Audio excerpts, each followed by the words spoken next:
God. Let's get on with it. Come on, everybody. What's going Where I on? live's like 5 minutes from the industry, and it's just Behind the bookcase, mate. Welcome everybody. I think this is the 34th pub that we've opened since the current situation that we're in. We very much enjoy doing it and getting to know everybody. There's a good spread from around the world here, which is most welcome. So today we've got two guests who are regular pub attendees. We've got Mark and we've got Jean, who are going to enlighten us about Inkjet. And without further ado, over to Milo with the questions. Milo. Thank you very much, everyone, for coming. So, in such huge numbers, Mark, as you know, is the main pillar of Fujifilm. He's the, without him, that company would just wouldn't go past probably. No, no, that's not true. And Jean obviously is the key person in she's independent, but we know that the entire industry would suffer if she turned her back on us. So thank you very much for coming and taking part in this event. So guys, I emailed, so some people probably have received the email and they know a little bit of where the inkjet comes from, but could you just tell us how new the inkjet is, inkjet technology, and where did it come from? I'll let Jean go first. Ladies first. Well, I mean, are you going to tell them about the technology? So I think we've kind of done the intros, hey Milo, so you wanted to give the history of the inkjet technology in your special thing that you showed us yesterday, which I learned something new from you. Kelvin sort of gave the game away in his post on LinkedIn today, where he berated the French for being inventive. But there you go. So my theory, and this is a theory, is that inkjet started in 1750 when a French priest electrocuted a guy and cut his finger and noticed how fast the blood squirted out. So the first inkjet was a jet of magenta, just so you know.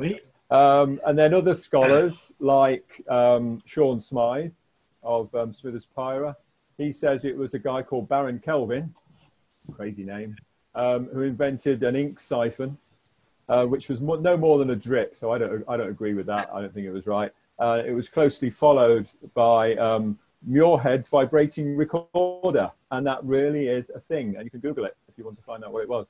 But probably the most valid story is an engineer at Canon was working in the lab and for some reason had an iron. I don't know why he had an iron, maybe he was ironing his shirt, and he put it on his pen and the heat caused the ink to spurt out, and I don't know whether it went on his shirt and it looked like Kelvin's, but something like that anyway.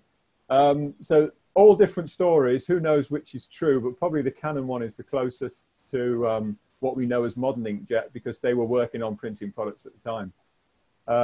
So, as far as what is your first memory of inkjet, when you first saw inkjet, where was it? Could have been on a piece of packaging with an expiry date on it. Kelvin said he thought it was invented to print on the neck of a Coke can to put the expiry date on it. I don't think it was invented just for that purpose, but it was one of the early uses. And then, bank statements, books, that sort of areas where it started first. And my interest in inkjet really is where it's coming into the commercial print market at the moment. And it's becoming more and more prevalent when you go to Drupa, which is primarily a commercial print show. Every Drupa's being labeled the Inkjet Drupa. And the next one will be the next, when it happens, will be an Inkjet Drupa as well, I guess. But Jean, when was your first exposure to inkjet? Going back to sort of 99 when I came into the industry, so 21 years ago, where I got a sneak preview on kind of what was coming, and it was a Drupa 2000 that you started getting sneak previews of this new beast that was coming onto the market. So kind of going back about 21 years. Talk of it, and then I think it was the official sort of launches were of Inkjet, and everybody started seeing much more than the talk of Inkjet. Okay, so how do you use it? Well, where is it used in today's market? So I'd say probably 4 main applications. If you look at publishing for short-run books, digital reprints, for direct mail, in variable targeted mailers, in transactional printing, where you're printing statements, invoices, and very exciting times now with packaging, because I think there's awesome packaging presses that are being launched, and I think we would have seen a few of those at Drupa. So that's going to be interesting for next year to see, you know, all of those in action, I would say. And the other area that Fuji's been involved in is things like this. You can hopefully see behind me, you know, pop-up banners. 1995, 96, I think I was printing pop-ups on NCAD plotters. It was a nightmare, but it was possible. And the other one, as we're in a pub, labels. That's a big growth area for Inkjet. If you went to Label Expo last year, yeah, it was last year, it was just full of Inkjet. Everywhere you turned, there was Inkjet. And the number of Inkjet packaging, label presses on the market now, it's a vast range. So almost everywhere you go, you're seeing Inkjet. And it's got different technologies, different applications for each area. Okay. You know, hopefully today we can talk through some of what's suitable for what. Yeah. Because it can be, you know, for somebody starting to look at Inkjet, if they haven't looked at it already, or may have looked at Inkjet and dismissed it, maybe you were looking at the wrong kind, because different ones work in different situations. Key. I think that's a key point where, you know, you need to know the market that you're going to be focusing on, or the market where you feel like you want to play if you're going into a new market, because there are just so many presses, inkjet presses right now. And again, I think you need to do your homework on exactly what markets you want to be focusing on. Okay. So what do you think? Why is Inkjet more, in your opinion, why is it more efficient and gives a better uptime compared to other technologies? If there's, is this true? I think, well, Mark, I don't know. Do you want me to run with this? You're going to go first. Go for it. I'll start, and you can back me up, hopefully. Inkjet in general, when we're looking at, you know, again, in the right marketplace, the great thing about Inkjet you've got to consider, and the reason for looking at Inkjet is it's a one-step process. Ink comes out of the heads. These Inkjet heads here. Here's your substrate. Ink comes out of the heads and hits the substrate. Bang, that's it. Your print is printed. There is no transfer of an image from one place to another. So every time you transfer an image from one place to another, for instance, offset printing, the original image is made on the plate. So you get a dot on the plate. Then you carry it to the press, and then you ink up the press, and then you transfer the image on the plate onto a blanket. So that's another transfer. And then you transfer it again onto the paper. So you're introducing variables at every stage, things that might go wrong, things that might wander out of spec or be affected by heat or chemistry or ink water balance or fount solutions or whatever else. The beauty of Inkjet is ink comes out, hits the paper, and your image is there straight away. So it's a very, let's say, pure technology in that sense, and easy to control, easier to keep consistent, because quality isn't just about something that looks great. Quality is about something that stays great throughout a run of what you're doing. Things don't wander around as much. Again, if the inkjet is handled well. And early inkjet was possibly, that was a minefield of difficulty. But now, technology has moved on so much that we can produce presses that just keep on printing the same color all day, every day. And it is possible. So the potential of inkjet started quietly and it's building up now and becoming a force in the market, shall we say. And, you know, it's the same with other digital technologies. You're offsetting onto imaging belts or onto a drum sometimes with a laser before the image actually gets inked or toned up or whatever, before it's then transferred onto the paper. So again, there's more things to worry about, electrostatic charges, temperatures, and so on and so on. And that's why I'm a bigger fan of inkjet than I am of other technologies. But it doesn't mean other technologies are useless, because they've all got their place. Yeah. Right? So it's very much, to me, it's about price and speed, because, you know, there's other technologies that are reliable and you can print 150 to 200 pages per minute, but with a lot of the inkjet devices now, you can print between 2,000 and 4,000 pages per minute. It boils down to cost per page, speed to market, and when it comes to uptime, there's a lot of presses now that I've seen stats lately that are 90% uptime. Which is extremely, I mean, that is it's very much acceptable in today's print world. So it's most economical in short runs, obviously with the right volumes and the right applications. Cool. I agree with her. Okay, so that's settled then.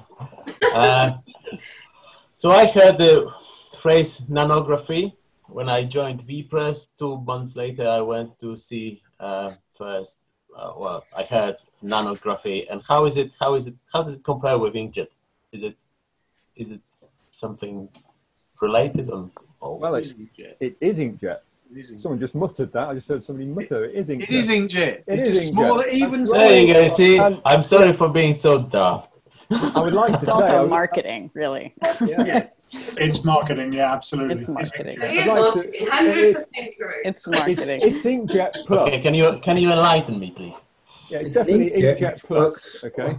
With indigo travelling conveyor belt. A conveyor belt. Oh, you're so subtle. It's got. Let's point something out first. It's got a fantastic set of printing heads in there, because they're made by Fujifilm, but that's just the start of the journey.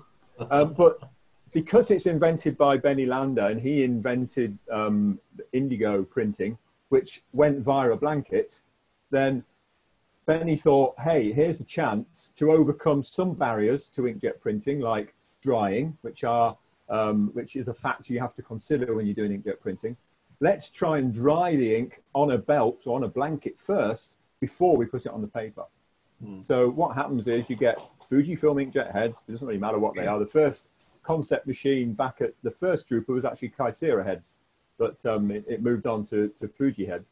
And he jets ink onto a moving blanket. It dries on the blanket, and then it's transferred off onto the paper. So it is inkjet. So you could say, yes, it's a rival technology because it puts some other things in between the original image and the paper itself.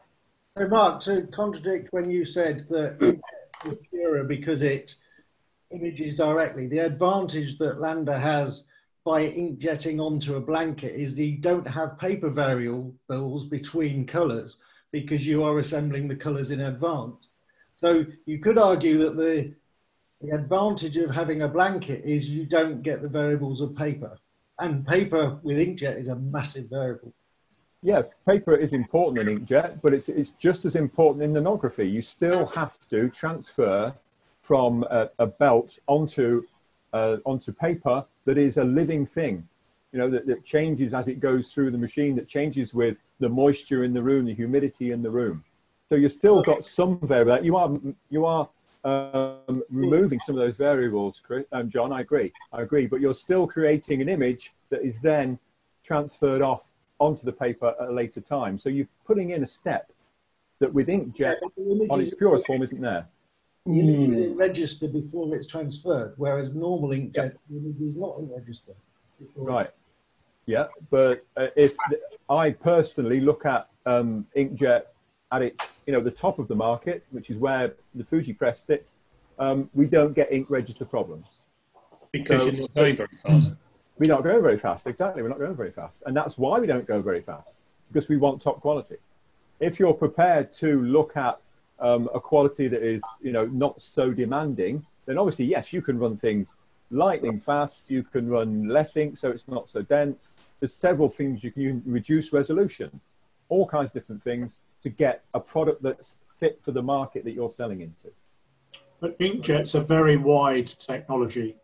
I'm sitting next to one at home. That cost me 50 quid. And you can go from there right the way up to a Lander at 4 million or thereabouts. So, you've got to choose the technology you select for the work you're trying to do. An inkjet goes from, literally 100 millimeters or less print width up to the bigger systems now are nearly 3 meters wide and running at 300 meters a minute. So it's up to you, you know, to choose your price point to suit the work you're trying to do. Sure. And it's a huge range of different technologies. Mm-hmm. So that leads me exactly to my next question. Do you save money using inkjet over other digital technologies? Well, I think inkjet, well, all technology has its place.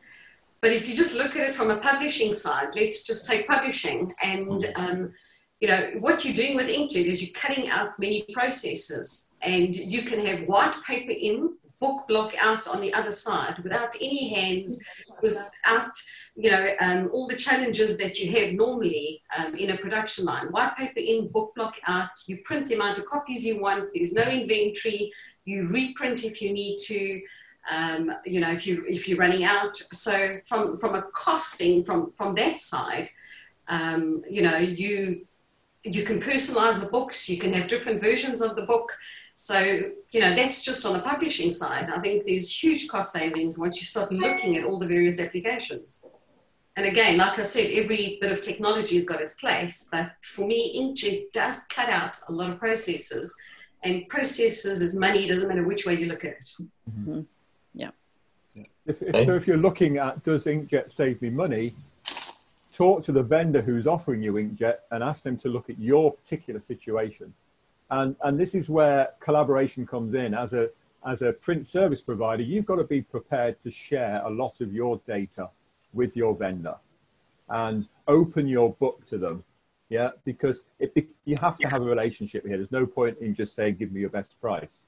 You need to work together and say, look, this is how I produce things now. These are the costs involved. Now, I'm surprised sometimes I go to people and they don't know their cost. And I have to tell them the industry average is about this. And they say, oh, yeah, that'll do. Then I'll use that figure.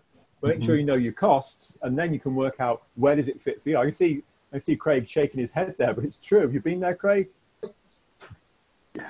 Yeah, in the past when I worked for sort of like MIS companies and that sort of thing, it was stunning how people had no idea, no grasp for their costs at all. Correct. Yeah. They're not the kind of people who come to the pub, but they're the kind of people who live in a bubble and never come out. Okay, so I've seen a chart some time ago when you had a digital and litho, and they were kind of showing, you could see the match point where there was kind of, you know, what's better to use when you have a high number of print and the lower number. Where is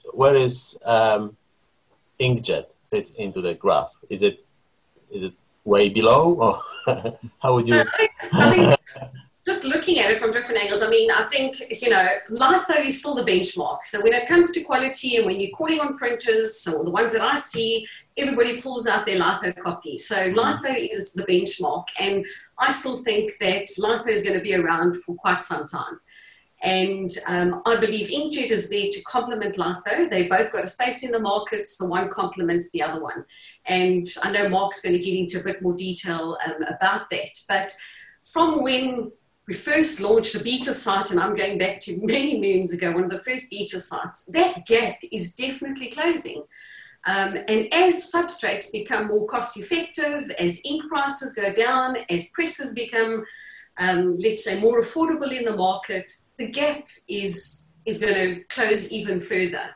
And I think there's still a long way to go, but I do believe that the litho is still the benchmark when it comes to pricing, when it comes to quality, and all those other things. And I'd love to hear other views if anyone's got any, just regarding that. Yeah, just let me show you something. Here's a letter from a credit card company saying they'd like me to borrow £11,000 on their credit card. I'm not going to do it. But that sort of thing was the very first kind of thing to be taken up by inkjet and digital print. Because it's variable, so, you know, for offset, that's a very difficult thing to do. But also because the ink coverage is low. So inkjet ink is expensive, and everyone talks about it costs more than champagne and so on and so on. So the natural place for inkjet to sit or start off is in really low coverage and lots of variable or changing or versioning data and very short runs. So because you don't have the setup time that you have with offset, you don't have the pre-press costs that you have with offset. So that's been there for years. It's been there for 20 years, probably something like that, that people have been printing bank statements and transactional stuff with Inkjet for a long time. And it's all about cost per thousand. That's going to cost me fractions of a penny to print that. Yeah. Whereas if you look at something like our magazine that we print on JetPress, that we put in lots of heavy coverage pages, then in this particular mag, each page is going to be costing about maybe 3p, something like that, a vast difference. Yeah. So you'd only print a few hundred of these to be cost effective because of the cost of ink. But the other story behind it is when I'm talking to a customer, I say, don't really think about how much you're going to spend, think about how much you're going to charge, because that's the important thing. If you can sell that for £3.50 a copy, then it doesn't matter if it costs you £1.50 to produce. So it all depends on the economies of scale, what you're doing, what the value is in what you're printing. And any kind of print, no matter whether it's inkjet or offset or toner, is about value. What value are you putting into that product? A lot of companies, a lot of print companies now that have kind of becoming, let's call it marketing service providers, talk about, to brand owners and to marketeers about cost per response, because the more personalized, the more relevant it is to me, so you're going to get a better response. And that's a proven stat that's out there. So it's all about, cost per response as opposed to cost per page. And you're going to do smaller quantities, yes, but you're going to get a better response because it's so personalized and because it's relevant, to the audience that it's going to. And that's become quite a common thing to do as printers are getting more into, how do we market better with digital? And there's a lot of test runs that are going out, and it's all about, getting that return, because you're hitting people with direct mail that's relevant to them. So cost per response is a great way to measure it, as opposed to cost per copy. Yeah. Interestingly, Mark, shall I just illustrate a point for you? Go on. Going back a little while when it was more transactional printing and very basic, like you just said, insurance statements, bank statements, on OSE machines and lesser machines, not like the flash stuff we got now. Okay, then one of your early customers on the JetPress sent to the office this really cool. A printer did some marketing. Everyone, hooray! It does happen, and I tell you, they sent us this thing. It looked like a bit of packaging or a brochure. It was a brochure cover, and it was a wolf, I think. It could have been a cat or a lion, but you just looked at the image and it looked awesome, right? But then you looked at the whiskers and you thought there's something there. I put my loop on it and the writing, the message was in the whiskers, right? The quality, it was crazy. And from that moment onwards, I was thinking, my word, this is the future. This Inkjet is the future of print. It's incredible. Yeah, but the other thing that you're talking about there is the value in the piece you're printing. We're seeing a lot more with our customers. They're printing the product that's going to be sold, not a product that promotes something else that's going to be sold. Yeah. So they're doing photo books, they're doing calendars, they're doing fancy packaging for a high value item. So they're doing something that's got a value that people want to keep, they want to keep looking at, they want to buy that actual printed product. And that is worth so much more than just something you produce to help somebody promote something else that may get looked at for a short time and then thrown in the bin.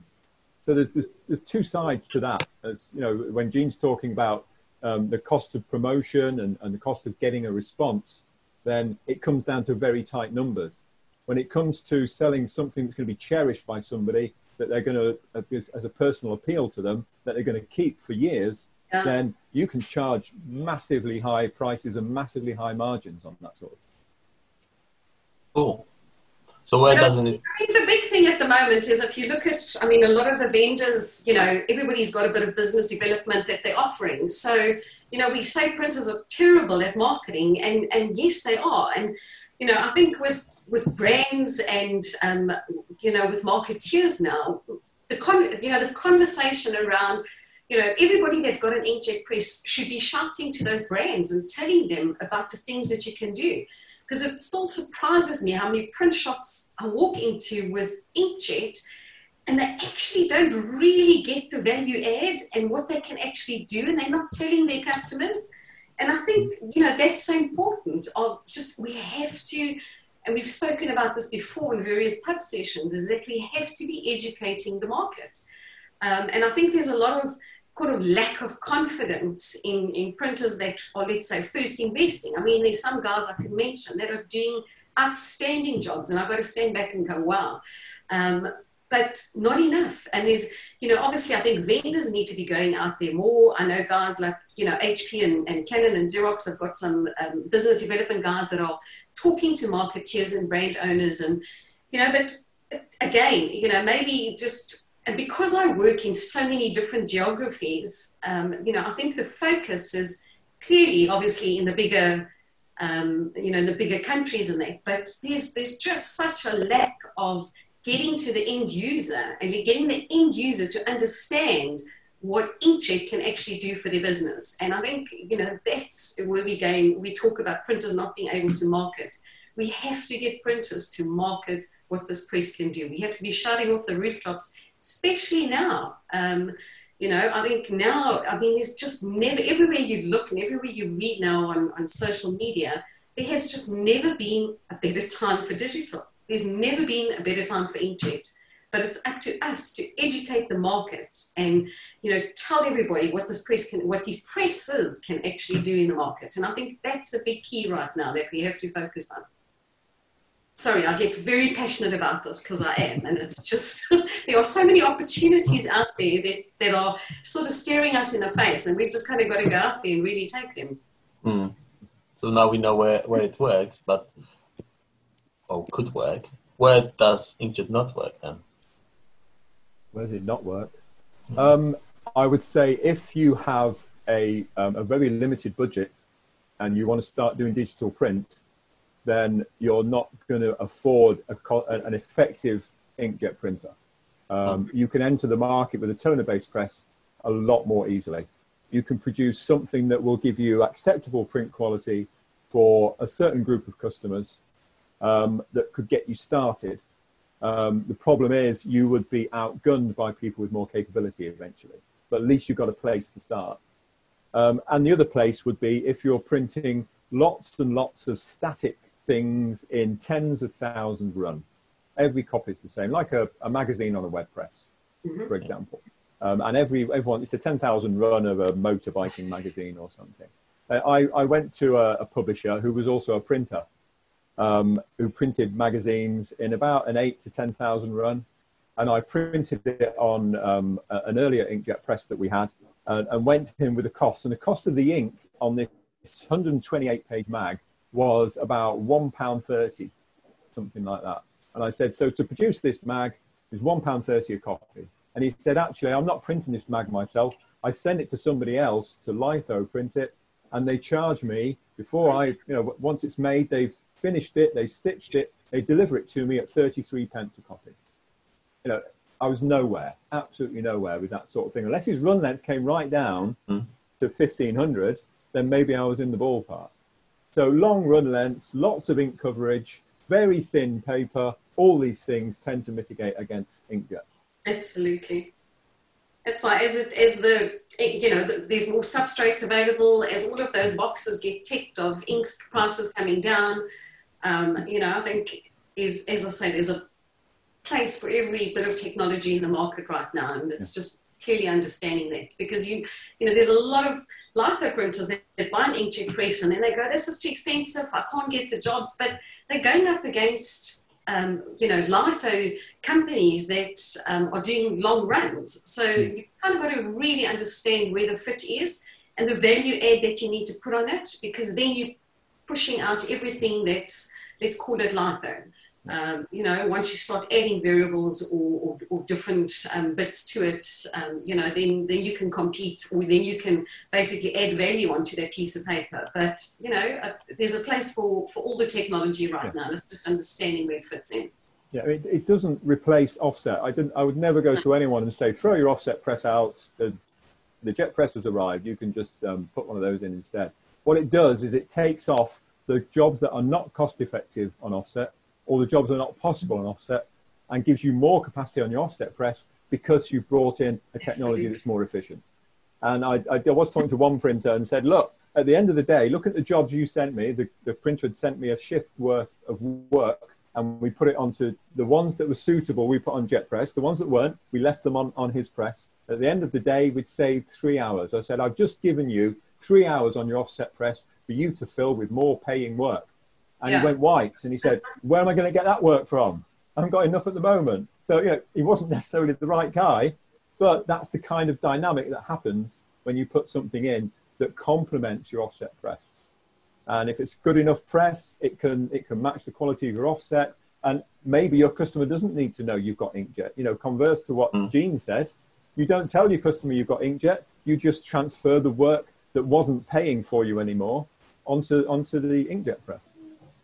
Yeah, that makes sense. Also, it's a good time, and I see a lot of companies now that are actually partnering with people that have got inkjet presses, especially now when volumes are down, printers are in trouble. You know, we've had these conversations, and we don't want to go down the COVID route today, but you know, there's a lot of people that have got technology that can print more cost effectively than you can right now. So if you are a litho printer and you really don't have the means to invest in your own inkjet press, partner with guys that do. You know, at the end of the day, I think, you know, there's a lot of volume out there. There's a lot of customers that are saying, you know what, my volume's dropped. I don't need those litho printers anymore. And those litho guys are sitting now going, what do I do? And I'd say, you know, strongly recommend you find a partner that's got an inkjet press, and you guys, you know, have some agreement that at least you can get the work out, because as we've seen and as everybody keeps telling us, all those volumes are dropping currently. So find a business partner that you can work with and get the work out there. I have a question here, because one of the things that I think this discussion or crown pop or take the direction of, is basically that we start now again talking about technology instead of talking about applications and usage and value for the people buying it. I think that, as Deborah also says, that a lot of people don't really care about the technology used, and we start talking about promoting inkjet. I have been visiting over the past years more than 500 printing companies, and they have a lot of diversity in equipment. But one of the things that I find very evident, and maybe Mark and Jean and others can say if I'm totally wrong here, but I think that the promises of having mass customization and personalization and all these things on digital presses has been something that all vendors have been talking about for the past 10, 15, 20 years. And the fact is that most of the offset printing people, they have just invested in toner and replaced old offset machines. So they use it the same way as they did before, just in shorter print runs and with a lower cost, basically, right? So all the promises of where we want to see the mass customization and all how we get the data. I mean, just see how difficult it is with GDPR. Actually, I don't know if you're aware of this, but just joining this session, if you're working with a company, you should actually have a signed GDPR proof that you are allowed to spend your time here in a Zoom meeting like this. So all the data and all the promises that we're talking about is maybe that is a little bit of wishes we have, but maybe that is not the reality. And therefore, maybe to some extent, we should talk about some other things than just the technology behind it. Mm-hmm. Yeah, I would definitely, guys, would like to encourage you to unmute yourselves, because I can see that you were listening to us for quite a while. I'm biting my tongue, Morton. You know my passion. You know my passion, and I have to say, guys, I'm going to be very controversial here. It's not about inkjet. It's not even about toner. It's about business. And what I have not heard in any of these discussions right now is who's focusing on actually getting the customer, the business, before they sell the technology. Yeah, and the reason, Mark, if I can come back at you, like I like to do, if you've been in the Crown Pub for the past 6, 8, 10 weeks, we've done all that. Yeah, but some of us have actually been busy, Mark, with customers. I'm going to come back at you. I like your comment, frenemy. So here we go. I'll bound it back to you. With COVID, my customers are really busy right now, needing help. So I haven't had the time to come onto the pub discussion, but there you go. Bing, bang. But now let me put it back to this way. All right. It's not about inkjet. It's not about technology. It is fundamentally about business. Cool. And whoever can come up with the business plan and the business model, working with the printers' customers is going to be the winner in this. And at the moment, I think the vendors that are struggling, and it's not for me to name those people, you all know who you are that's potentially out there, are the ones that are not focused on that particular element. There you go. Topic for debate. You know what, Mark, I agree, and I've actually got to say, I think, you know, Mark hit the nail on the head when he said we've had these discussions in the pub previously, and you know, I'm the one that goes out there and tries and builds applications and tries and helps printers stay in business right now. So I 100% agree with you, because that becomes part of what I do. Otherwise, I wouldn't be busy right now. I found it quite amazing that right now, most of the business development consultants and marketeers and vendors have all been on furlough. And to me, and again, maybe I'm upsetting a few people by saying this, but right now, when we should be out there helping printers more than ever, where is everybody?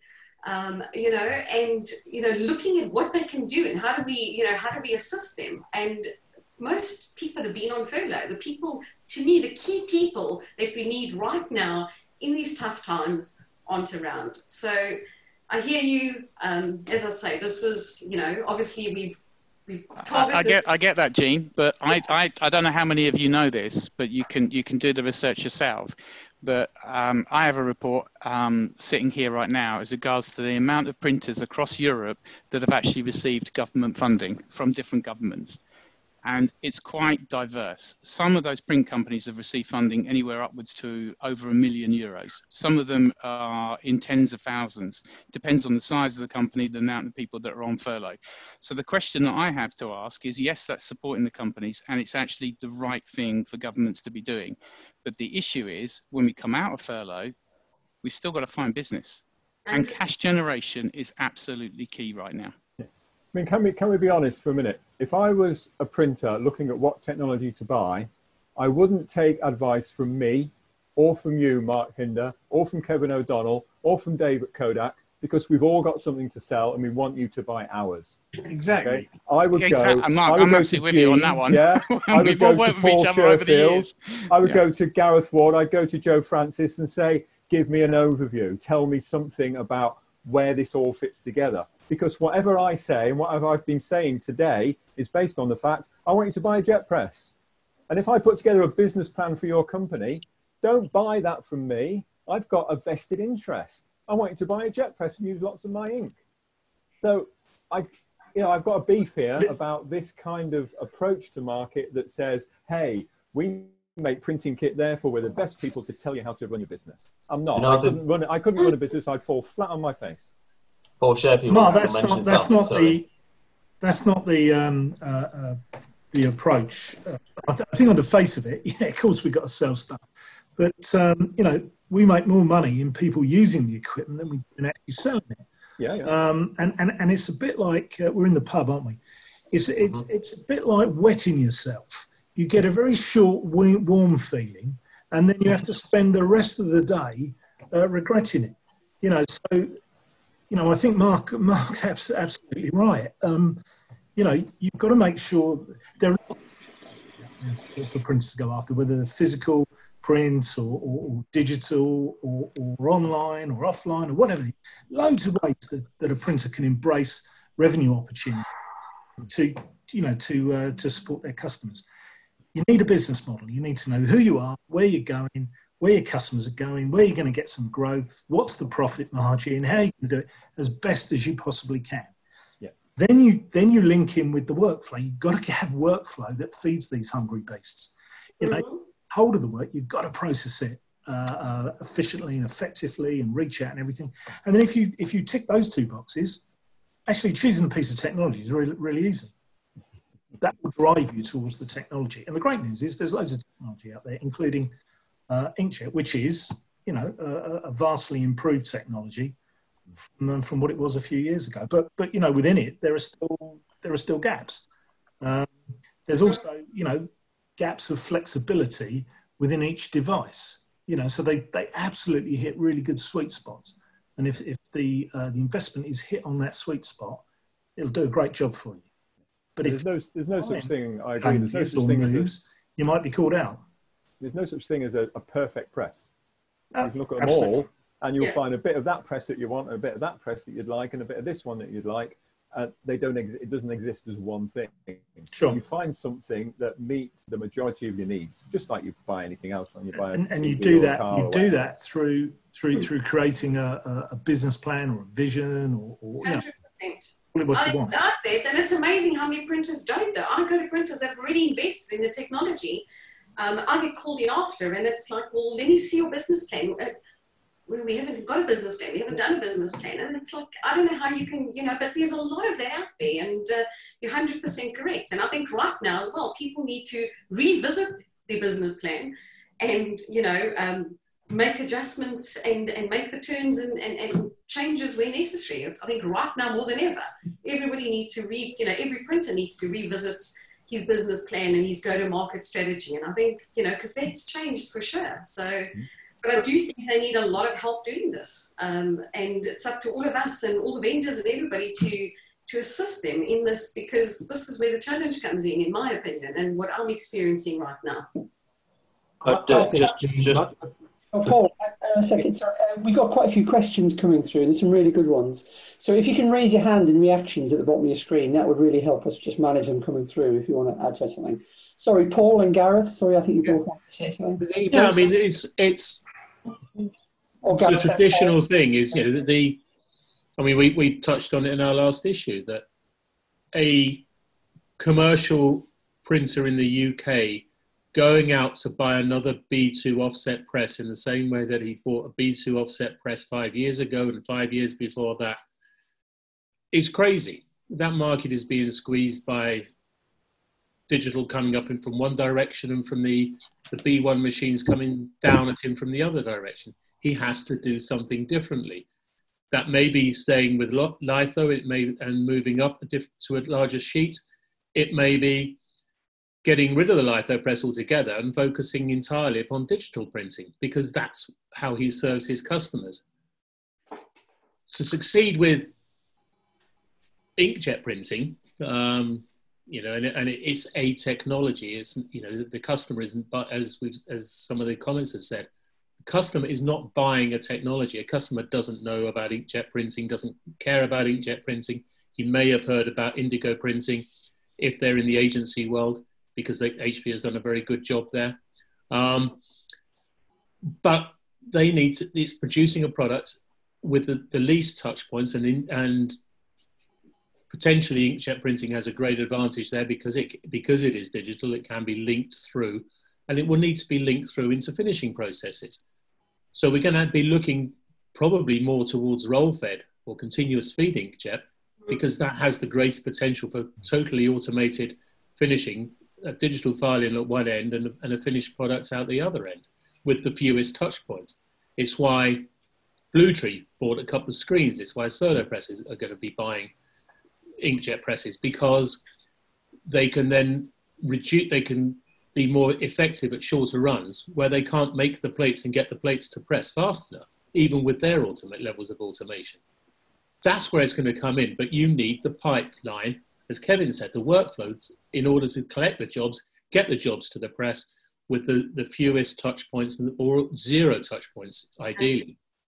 And the compromise then becomes you work on the sorts of paper that are loaded onto the press.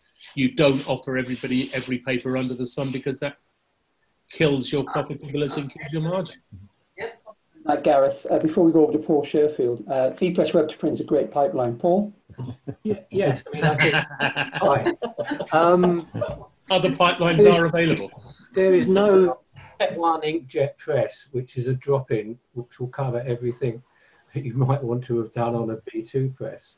The most successful inkjet installations I've been involved in, mainly continuous feed, have always come from a printer who has a very firm idea of the market and or product he wants to approach and use for this press, normally based on driving down his own costs. So exactly what Jean was saying, unless you've got a clear idea of why and what you want to produce and what your market is, you won't choose the right press and you won't fill that press. Just one final point. there is no quality issues with inkjet presses at the top end. The lathe presses up there can outperform any litho press for quality. The main issue is choosing the right papers and the presses, in my experience, who can produce the right colour gamut to do what you want to do. Cheers, Paul. You write that down for me, Paul. Write it down and sign it. To address some of the questions, just before I go on the questions, we've got some really good questions. Morton, you've had your hand up really patiently. Go on, mate. Okay, thanks. A couple of things. First, Mark, you mentioned Gareth and Joe, which is fine. I also want to direct my attention to David Gamage, because I think he's good too. Just so. Oh, David's good. Yeah, he is. I ran out. And there were lots of other people on here who were great too. Yeah. I was just kidding. Yeah. And then thank you. And then Mark, you said that there might be not one press that fits everybody's needs, but maybe the question is, and that is a little bit in relation to what Mark Hinder was saying, is that maybe there is one supplier that is better than others, because you can argue that, okay, do you want to have advices from Mark Hinder in relation to let's say Ricoh equipment? Maybe not, but maybe you would like to have all the help, according also to what Jean is talking about, in how to do the business plans, how to make sure you have to do the right assessments. I don't know if you've seen that, but we have made an interview with Jean on Inkies TV relating to the fact that sometimes when you take the volume that justifies investing in a inkjet machine, basically it cannibalizes to some extent all the work that are on litho presses, on toner-based presses, in order to justify that kind of investment. So I wouldn't say, and there's also a tendency right now that you will have to have closer relationships with the vendors as a PSP. You would have to have a closer relationship with your vendor, because it's a way longer term relationship than it used to, because you have a continuous development of the inkjet press. You have a continuous understanding of each other's business in a way that can't be compared to either toner or to litho, in my opinion. Yeah, that's true. Cheers, Morton. Just to address some of the questions that we've had in the chat, and I'll keep on flicking back if you let me know if you want to ask a question. So Robert asked, will inkjet prices come in line with litho inks? Will inkjet ink prices come in line with litho inks anytime soon? Mark, Jean?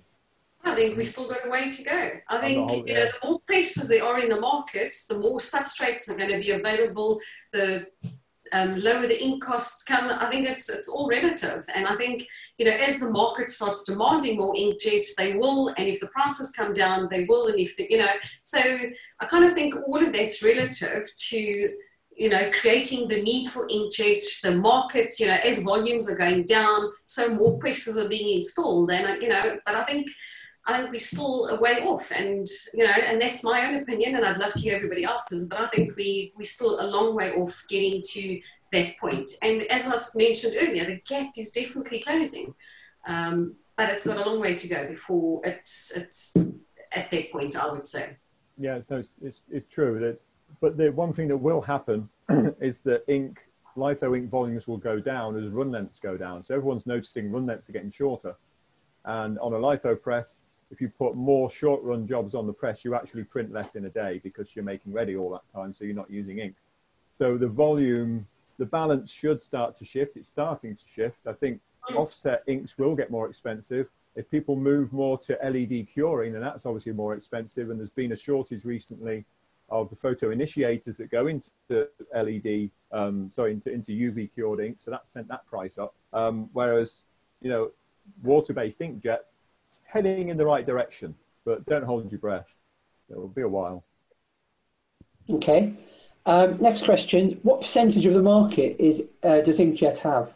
Are there any kind of figures? Mark mentioned that he had some good stats within the industry. Do we have any idea what percentage of the market is inkjets advanced into? Not a clue. Do you mean volume, or do you mean placements, or do you mean? Yeah, there's so many variables there. I mean, for me, Hunkler last year, I realized that inkjet was actually, the quality was amazing. Before that, I dismissed it.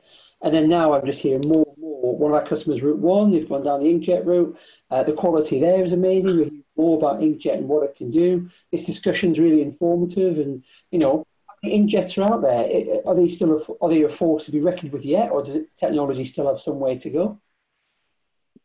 I think technology-wise, I think they're fine. I mean, I'd love to hear Mark's input on Mark Hinder on the stats and that. I mean, I have got, I'd say probably the year before last, and I think definitely, Inkjet's making inroads. But if Mark, I don't know if you've got some of the latest ones and you want to contribute to that, or if there's anyone else that has got that information, great. But, from what I've seen and from all the latest things I think yesterday something was published on LinkedIn with, where Litho is sitting and where Inkjet's sitting, and it's definitely making a huge inroads at the moment.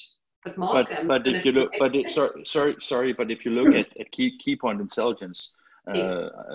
They do quite comprehensive research on this, and I had an interview with Bob Leahy, who is a specialist in digital packaging, and just so you know, and I think that last year it was 2.7% of the global packaging was digital, rest was analog. So there's still like a long way to go if you look at that. So when you ask the questions, you have to ask in what segments. I think that if you look at book publishing, it's probably increasing way higher. If you look at label, way higher. But if you look in the total market, I think it's a very difficult one single question to answer, basically. Yeah, I think, Milo, we should put that on next week's question list for Joe Stephenson. Yeah. About why is digital print in packaging still sitting at below 3% like it has for the past 15 years? Because it doesn't apply to a whole load of packaging formats. Exactly. And because mass communication is flexibles, digital flexibles at the moment. However, it's big in labels. It's growing rapidly in corrugates. It's growing in cartons. And there's certain segments which are entirely digital now. So it's. Yeah. It's also because of mass question. It's also because of mass I think, important to look at where the growth is happening, because while it's still a really small percentage of the market, when you look at the growth statistics, a lot of the growth is happening with inkjet, and the other markets are kind of declining. So I think that's the important statistic to look at. Is like today it's like this, but where will it be a year from now, 5 years from now? I also think closely in line with personalization, doesn't it? And variable data and short run vouch issues. If anyone needs to do instead of one label or one product package for 100,000 run, they'll do 10 of 10,000 or even 100 of 1,000, and that obviously will all be digital. And that's happening now with all the e-commerce. And the sooner that happens more, probably the better. You're absolutely right, David. We've got customers in certain subsegments of labels that are entirely digital. Yeah. Because there are certain applications, and this is particularly things like cosmetics, personal care products. The mix is enormous. Yeah. And it's all about uptime and output rather than the cost of the label, the cost of the ink, which is what a lot of people have been focusing on here. It's a tiny amount of the total production cost. Yeah. The media costs more than the ink. Remember that. Mm-hmm. It does in that kind of application, but in some other applications, the ink costs more than the substrate. Yeah. Okay, so another question. Is there a inkjet machine to compare with mid-range digital presses? Sorry, is there an inkjet machine to compare with mid-range digital presses? The Canon VarioPrint. The VarioPrint I series. Yeah. Does it come down to a mid-range digital press? I'm thinking sort of Versant territory at around 100K or less. I don't think VarioPrint comes down that low, does it? No, but it's clearly positioned because Canon don't have a high speed. Canon don't have a high speed toner engine. But it's only they position their digital machine as the inkjet machine. It's Xerox having two machines that would appear to be on paper very similar, one with an inkjet head in it and the same sheet transport version with a toner engine. Yeah. Okay, thank you. So let's go through the questions here. Question: does inkjet actually cost more to manufacture? If so, what components are in inkjet ink that make it so much more expensive? That's from John Charnock. What do you want to know?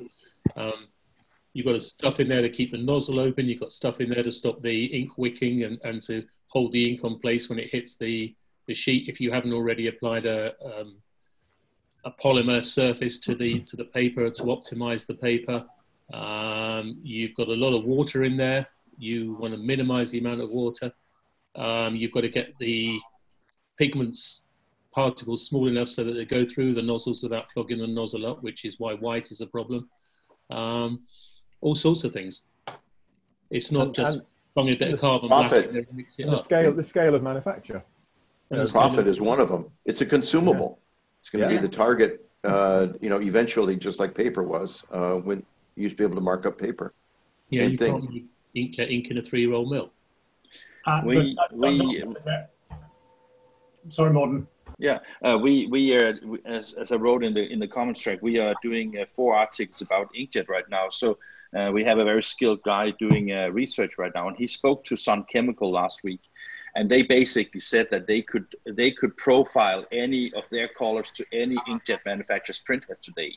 So from their perspective, there was not really a big magic in whether, of course, if you have patents or if you have special kind of inks, of course, that has something specifically to that part. But Sun Chemical claims that they can produce ink to any of the inkjet devices, of course. So the question again is whether the inkjet and the ink prices is just a matter of the total cost of ownership. Because if you have a machine and let's say that you want to have the consumables cheaper, then you may just have to increase the price point of the machine instead. So also the price point, it can be a political decision where you want the prices to be. Don't forget, different inks have different coverage. So if you use HP or Kodak, you'll use much more ink per square meter than you will if you use some of the other technologies. And from my experience of dealing with the people a stage further up the supply chain, when you mention the quantities of chemicals we want to buy for inkjet ink at the moment, they lose interest and walk off. Yeah. So there is an economy of scale that we need as well in order to be able to bring the prices of these things down. Yeah. Well, at 3% of the market, you don't have that. Well, that was the point of my question. Is it just economy of scale, or is it actually that there are some serious components in there that are fundamentally shifting the price? Reason being is obviously the biggest growth is to get transition from LIFO to inkjet. You know, you can go and nobble through HPs, but that's where the growth is. And fundamentally, I see, when I look at the ratios of printers, both cost of consumable, it used to be consumables roughly 5%, labor was 30%, media was 30%. Now, when you see a digital shop, the ratios have changed completely. Maintenance and consumables and capital equipment is a big chunk of their pie, so to speak. And so it changes the model. And so I want to know whether there really is a chance of migration from LIFO to, or are we going to have to change the product, i.e. personalization, all the other helping the work mix, changing distribution models? What is it that will need to change? Because there is a load of print out there. It's just really cheap. Personally, I'm not in a hurry to move everything off offset onto inkjet. There's things that will work and things that won't. I'm quite happy for people to carry on buying plates too. That'd make us all happy at Fuji.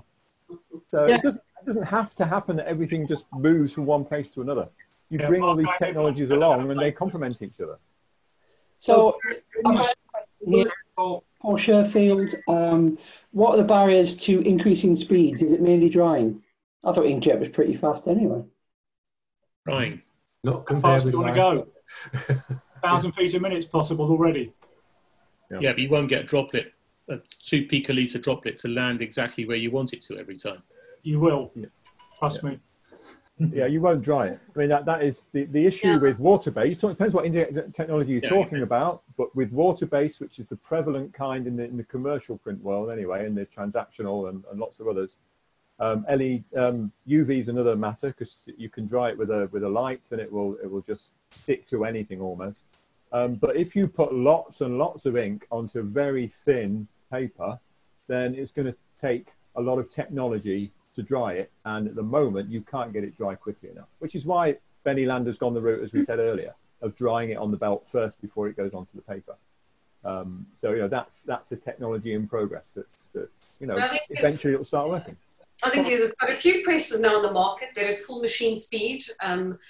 You know, they've obviously got drying issues with certain applications. So, and I think, you know, when a customer's doing a test on that, you need to find out at what speed did you get those samples at, because if it's a high coverage, you know, sample, then, you know, was it produced at full machine speed? And I think that's still a battle at the moment. You know, drying's still quite an issue with inkjet on some of the presses. Well, it's the combination of substrate resolution and speed. Yeah, exactly. But there's some, which one is suitable for your market. But there's this thing that's more funny to that discussion, because everybody talks about speed, but if you look at the same time, we talk about replacing or complementing offset presses, and I think the recent survey from Heidelberg was less than 25% of utilization. So that essentially means that a inkjet press can be a quarter the speed of a offset press and be as productive, right? Yeah, I agree. Absolutely agree. Okay, so just moving on, conscious we've got some more questions here. Is there a greater cost for maintenance on inkjet devices than on modern litho presses? You will pay more probably for a service contract, but it should be printing more of the time. Can I say that? Depending on the run length, of course. If you're doing lots of short run lengths, and your offset press isn't printing all the time. So value-wise, to what you're paying for the maintenance versus what you get out of the other end that's saleable work, the equation still works. Even though, yes, you will pay. You know, necessarily on an offset press, you might not have a service contract. You have a man with a spanner who your minder knows how to do most of the stuff. So it's not a direct comparison. And I think you also need to, I mean, if you're going into getting a press for a publishing environment, then you need to be looking at, as I said earlier, all the processes you're cutting out, and you need to be taking all the costs to actually sell the book at the end of the day that you will be cutting out if you're going for an online solution. As I say, if you've got a proper workflow, if you haven't got inventory, you need to be taking so many of those costs into account when you're doing a comparison with both. And I guess, yeah, I mean, that's just with one segment, but there's a whole lot of different segments. So depending what you're printing and what you're doing, you need to be looking at all of that and taking that into account, which from what I believe and from what I've seen, a lot of vendors have got those calculators and they sit with clients and try and work that out beforehand, because hopefully you're going to be cutting out processes. It doesn't matter which applications you're going for. So yeah, I think there's a lot of calculators that everybody uses to try and get to the best, where's it going to be cost effective and is it cost effective? One of the funny things in the relation to that is if you look at the Heidelberg subscription on an offset press, 32 million impressions a year will cost you a service contract of 50,000 euros a year. So that is maybe a measure you can take if you have a subscription model at least. Okay, so I'm conscious of the time, and I know Mark Hinder has a pedicure to rush off to. Does anyone have any questions they wish to? Well, Martin, you like that. Anybody got any questions they'd like to ask on Inkjet as we come towards the end of today? Anything? I'm going to take that as okay. Hi, Kelp. Sorry, it's Steve Maslin. Go on, Steve. Go on. Steve. Just a quick one, coming right at the end. Obviously, from a very Konica Minolta perspective, but I'm just interested in what the views are on our inkjet technology. Obviously, we're using UV ink on our KM1. Just interested to know what the views are on that, really. I mean, it's something that we don't kind of get a lot of feedback from the rest of the industry necessarily. I'd like to think that most people would think the quality of what we're doing is of a higher level, but we're in the same position as most people. I think the inks are expensive and applications are quite limited, but I just kind of wondered if there was a view from maybe Mark at Fujifilm and what the kind of thoughts were around that press. Obviously, I know Mark Hinder's got a lot of experience of it, but it's just interesting to get some feedback on here, really. And when? Mark? We come up against you guys quite a lot. We go to similar potential customers, and some of them choose a KM1 or with an E on the end possibly, and some choose a jet press with a different number on the end. And it's down to what you want to do. I'll give you credit for the fact that because you're UV curing, then your flexibility on substrates is wider than ours. But at the same time, I'd argue other points about quality and so on and so on. And, we could talk about each of them. And it's like, we were saying earlier, is Jean gone? Oh, she's there. It's Milo moved. Milo moved down the bottom. What's going on? Yeah, I was there. Sorry. Yeah, so as Jean said, every press has got its sweet spot, and Kevin said it too. Every press has got its sweet spot for what it can do for a customer and what it needs to do. We find our press is really good at replacing some offset work that is indistinguishable, or even better, as Paul Sherfield said. Whereas your press, Stephen, is great for people who are going into markets where you perhaps are discovering new markets and printing on substrates you haven't printed on before, because UV is very good at that, as we know from wide format UV as well. It's the same thing. So it's horses for courses. We'll keep on arguing that middle ground where we overlap, but the decider will be the unique things that we've got that the other one hasn't got. And as long as we're both sensible about it and don't give things away, then there's room for both of us. And there's room for indigo, and there's room for any other kind of technology that's out there. I think it's quite a difficult one to answer, because again, it depends which market you're playing in, and I think that's exactly what we're saying. Depending, which markets you're going into, you show me a sample, at what speed was that printed at, what applications that for, what is the cost of the substrate. It's all well going to these trade shows and you're getting all these wonderful samples, and because we are in a pub, I'm going to say this, but some of these substrates are made underwater by virgins, and it's such a ridiculous price that no one can afford it. So we are in a pub. I wasn't allowed to say that, I think. It's so difficult to say that without having more facts, I think, to it. To your point there, Jean, it does show an important point. That if you're talking about inkjet presses that are printing really high quality and want to take work from cheap fed offset, the more expensive the substrate, the more the gains you'll get on your digital press, because you're going to waste less. And some of the presses we've sold have been based purely on that. The customer has stock that's costing them £4,000, £5,000, £6,000 or euros a ton. And when you're wasting 200 or 300 sheets of that on your offset press, it's a shoe-in to buy a digital press of some kind. And if it's an inkjet press because the quality is high, then great. That's the way it goes.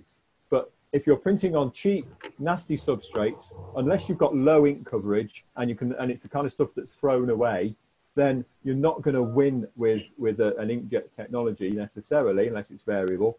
But the more expensive the substrate is, the more quality counts, and the higher the price you sell it for, then the better off you are with a digital and necessarily inkjet solution. So we love people who use expensive stocks made by virgins underwater. That's our favourite. Steve Maslin, is that okay? Does that answer your question there? It's just good to get some feedback. Yeah, I mean, it's very similar to the way that we feel. It's just nice to hear it from other people, other industry, rather than just clients and people within Konica as well, really. Yeah. So we'll get in touch, Steve. We'll have a chat. I still don't know how many French people died in the invention of inkjet. So that still hasn't been answered. So quite curious about that one. We need reparations, Kelvin. We need the French to pay us back. Yeah, for that. I feel traumatized. Yeah. So Morton, you'd like to ask? You would like to ask Jean a question? Was it Morton? No, I think it was Robert who wanted to ask me. No, it's Robert. I want to ask Morton a question, and it's something I'd suggest for the Crown Pub. Is love to have a discussion on getting to the front end of this. What's the business out there? And then decide what kind of equipment and services service that business. And if you don't do that at some point, then really it's just people deciding that, gee, this particular piece of equipment is prettier than that one, whatever pretty means. Faster, cheaper, better to support. I want to see what the business parts of this are. Who's there? And I was just curious if Morton's group has decided to start to investigate where printers need to go with the kind of business services and products that they need to offer, what kind of sales force that they would need to have to be able to build that kind of business. And then at the tail end of that say, oh, look, this is the kind of manufacturing devices that we need to be able to service that for this reason or that reason. I'm kind of neutral on this sometimes. I've seen great printing, I've seen crappy printing, and I've sold both because the markets demand it. And, you know, I'd love to see somebody step up and say, I have an inkjet that produces really crappy work, but there's a market for it that can make a lot of money, because that's honest, that's business. Yeah. So at some stage, I'm less concerned about quality thresholds that exist, because that's always, you know, chasing your tail. It'll never be there. It'll always be better, and you can get it. But the business part of it is like, what are they going to buy? What do you need to give them? What price should I charge? I'd like to see something along those lines as a discussion. Could make this a subject of a pub, Morton, if you want to get involved. And I know you hate a bit of self-promotion, but you could come along and promote yourself a little bit. You know, if you want to get involved, we're quite happy to turn this into a bigger conversation. We've touched on this many times over the last few months that we've been doing the pub. Had input towards it as well. So yeah, I would love to be involved in it. Thank you very much for your comment, Robert. I think the main issue about what you're asking is there's very few printers that are very much alike. So that is maybe one of the very good reasons why there's so many vendors in the market, because they serve different sectors of the market. So that is like one thing. Another thing that is like, I was asked to give a keynote at a trade show last year about the state of the printing industry from a global perspective, since we travel so much. And I had to reject that subject, because I said the problem when you are a media like ours and we are visiting hundreds of printers is that we're always invited to see the best ones. We never see the crappy ones or the ones that can't deliver things that are nice. So we always see the premium of everything, right? So if I was going to give you a situation of the world industry based on my knowledge, it's going great. Everybody's doing a lot of money and it's superior quality and the applications is superior to second, which is not the case, right?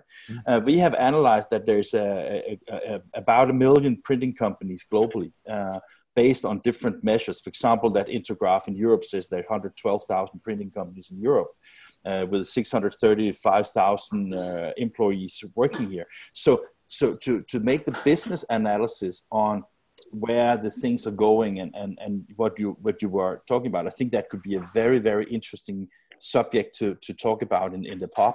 And I would love to participate in that one. We have quite a few ideas on how we believe we can get to that. You know, you and I have been communicating a little bit. So you know that some of the ways that we are looking into things is by the fact identifying the printing companies. I mean, just the fact that there are 250,000 printing companies in India, and there's no one single entity in India that have the names and addresses of all the printers. It's impossible to make even and correct judgments about the potentials and the things in the market, but we have to get those companies all over the world registered in order to give a reasonable overview of where the business is actually going. Did that answer anything, Robert? It raises questions, which is exactly what I'm after. Yeah, maybe we should look at that as a subject, Milo. Listen, everybody, we are 15 minutes over the hour. Once again, thoroughly enjoyed this. It's been a great discussion. It's good to see everybody safe and well. As you know, we've gone down to one issue of the pod per week. We're back next week where we've got Jo Stephenson, who is an amazing lady who has immense knowledge about packaging. She certainly put me right over a glass of wine when I told her that packaging was all done wrong, because I didn't really know what I was talking about, and I'd had a glass of wine. And she's going to steer us and guide us on why packaging is the way it is and how it works. Actually, I think that was at your event, Dave. I met Jo Stephenson a couple of years ago. Great lady, really knows a lot about packaging. So that'll be great. Next Thursday at 3:30, please come along and join us. Follow the pub on LinkedIn. Please support us. We do this to make sure everybody's okay. We're not here to plug web to print, although we do have the best web to print in the market, just saying. Thank you, everybody else. Also, another event with the IPIA called Punchback Print coming at the beginning of next month. Alice, I think it's the 6th and 7th. Is that right? No? 5th, 4th, and 5th. I knew it was close. We'll be there.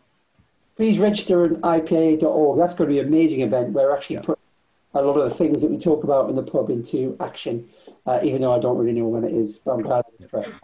I'm seeing those. Everybody, thank you so much. Good to see you all well. And thanks, Kelvin. Take care. Be safe. Stay well, Thank you very guys. much. Cheers, everyone. Thank you. Thank you.